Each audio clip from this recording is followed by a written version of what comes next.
Salut et bienvenue pour cette nouvelle vidéo de représentation.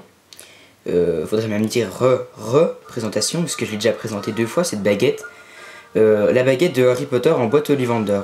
Donc première présentation en HD puisque les deux anciennes que j'ai faites n'étaient pas en HD, hélas.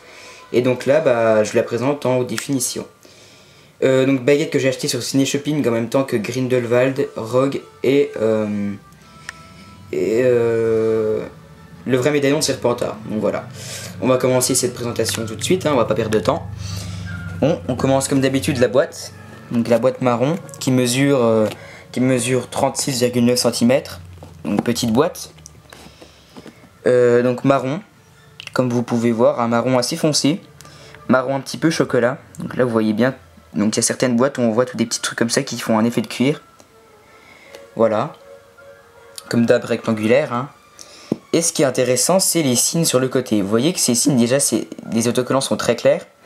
Ils donnent presque un effet jauni. Et il y a écrit 643 avec le 4 qui est plus en gras et plus mis en valeur. On retrouve ce 2 avec... enfin, on trouve, je dis retrouve, mais... Ce 2 avec une bulle dessous et des signes tout autour, un petit peu avec des arrondis, remplis de noir. Et de l'autre côté, vous avez remarqué que c'est encore différent. Puisque, alors... à une main c'est pas facile. Sur l'autre côté on a toujours, bon c'est toujours, les autocollants sont toujours de couleur claire, mais on a 963 et on retrouve toujours le 2 avec la bulle, mais le reste autour c'est pas rempli de noir, donc voilà. Donc petite boîte, avec dessous, donc on peut voir 2004, elle a été faite en 2004, fabriquée en 2004, créée, enfin voilà. Donc pour le 3, puisqu'on la voit en premier, alors dans la nouvelle version on la voit dans le 3 en premier, puisque dans le 1 et le 2 je vous rappelle que c'était les anciennes versions. Et là en 2004, donc ça a sûrement été la première baguette qui a été fabriquée. Je sais pas si c'est la première, mais bon certainement oui, c'est certainement, puisque en 2004 il y a eu Ron et Hermione. Et ouais, je pense que c'est l'une des premières, voire la première qui a été fabriquée. Made in China. Fabriqué en Chine. Donc quand on l'ouvre, je mets la boîte de côté. Bon, vous connaissez, à l'intérieur c'est comme ça. On a cette bande toujours tout autour qui est... Ah, le certificat est tombé. Autour, donc la bande rouge-verte avec le petit fil rouge au milieu, au centre. Et qui longe tout le tour de la boîte. On a le certificat comme d'hab. Donc on voit S04, la preuve qu'elle a été faite en 2004. Et voilà, si vous voulez faire la traduction, mettez sur pause et lisez. Si vous voulez faire une traduction de ce que c'est, bon, c'est pas très intéressant, j'ai déjà fait la traduction, ça dit que c'est fait une double collection, tout ça. Là donc on a les rubans qui sont rouges, la couleur d'origine c'est rouge, vous voyez les petits fils ici qui sont rouges, là c'est rouge aussi. Mais on a des reflets verts. Vert un petit peu jaune bleu, donc on voit surtout du vert, un petit peu du blanc comme vous pouvez voir, mais quand on a la lumière on voit vraiment que c'est du vert. Alors ça peut-être signifier le fait que Harry est à Gryffondor mais qu'il aurait pu être à Serpentard, puisque Gryffondor la couleur c'est le rouge, donc là on voit plus de rouge que de vert, et le vert c'est Serpentard. Donc bon, ça peut-être jouer un rôle, je pense pas que c'était fait pour ça, puisque voilà, on retrouve ces rubans dans pas mal de boîtes, mais ça a peut-être été pris en considération. Donc le velours rouge, un petit peu plus rouge foncé que vous le voyez à la caméra. Et on a la baguette qui est vraiment bien mise dedans, puisque vous voyez que par exemple le bout de la lame et le bout du manche, ils sont vraiment coincés dans la boîte. Donc on retire la baguette. À savoir que la boîte ici c'est exactement la même que Neville. Donc il y a juste le couvercle qui est unique, et oui. Donc voilà, donc baguette qui pour moi faut quand même l'avoir. Cette baguette c'est la baguette du héros, c'est quand même la baguette, je pense, avec la baguette de Suro la plus importante de l'histoire. Si vous faites une collection, à mon avis, il faut la prendre, quoi. Si vous la prenez pas dans votre collection, c'est vraiment dommage. Donc on regarde, alors on retrouve déjà en premier le manche qui est assez bien, avec des couleurs plutôt gris. Gris qui se rapproche vraiment, enfin un gris très foncé. Pas noir mais gris, voilà.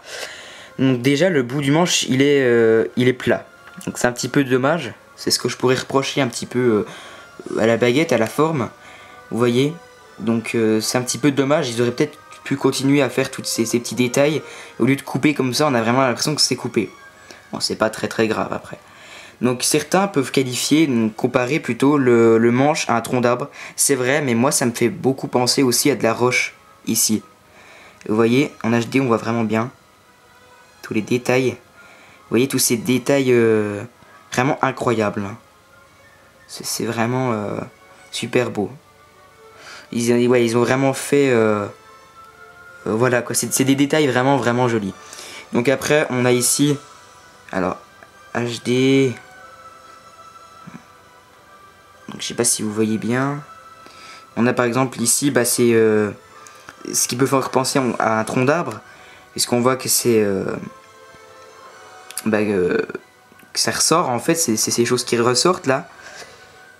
Comme si des branches allaient pousser. Donc vous voyez. Alors j'aimerais bien faire en HD que vous voyez les détails, mais ça veut pas se mettre alors. Ah voilà. Donc vous voyez, on a plein de traits sur le manche, c'est vraiment vraiment vraiment très joli. Donc on retrouve encore cette roche. Et on a la lame ici. Donc moi ici c'est une autre partie, c'est encore une... Comme si c'était une couverture de la lame en fait. Une autre partie quoi. Parce que la baguette on peut la séparer en 3 parties. Et là c'est la plus petite mais également... voilà, moi je considère ça comme un petit peu une couverture. Donc on voit vraiment que ça change directement de couleur. Il n'y a pas de dégradé, ça passe tout de suite à un marron bien plus clair. On a l'impression que la lame elle est enfoncée dans le manche. Donc on voit avec des petits trous, voilà, des petits détails. Alors là, la marque de fabrication et la lame qui continue. Alors avec des petits traits noirs, si vous voyez, je sais pas si vous voyez, on a des petits traits noirs dessus. Donc c'est de petits détails. Et le bout, bah, il est prêt à partir en pointe, mais il est coupé. Voilà. La prise en main de la baguette. Alors pour moi, il n'y a pas 15 000 façons de la prendre en main. Puisque en fait vous allez trouver une partie qui est plate et vous posez votre pouce dessus et après ça va tout seul quoi. Donc elle est assez agréable. Bon, elle est pas trop rigide, ça va. Et là c'est bien, ouais, la prise en main est pas mal. Donc vous voyez quand on prend hein. Donc je vous remonte la baguette un coup rapidement. Donc on va parler de quelques petits points maintenant sur la baguette. Alors déjà son histoire. Donc on peut voir, bah, Harry va la chercher chez Ollivander en première année, à 11 ans, pour sa première année à Poudlard. Il va la chercher, et donc Ollivander lui dit qu'elle contient une plume de phénix, une autre plume de phénix se retrouve dans la baguette de Voldemort. Et les deux baguettes sont jumelles, et comme dit Voldemort dans cette partie 1, elles ne peuvent pas se tuer. Donc, les possesseurs ne peuvent pas se tuer entre eux grâce à leur baguette, mais ils peuvent se blesser gravement, donc pas mortellement. Voilà, donc je vous la montre dans sa boîte. Donc ça rend assez bien dans la boîte, moi je trouve. Ouais, c'est assez joli. Donc la composition, alors elle est faite de bois de houx, et donc comme je vous ai dit, de plumes de phénix. Donc elle est cassée dans le set pour le film 7 partie 1, elle est réparée dans le 7 partie 2, donc dans le set pour le livre, à la fin par Harry en utilisant la baguette de Suro. Voilà, alors donc j'ai décidé d'attribuer une note à toutes mes baguettes.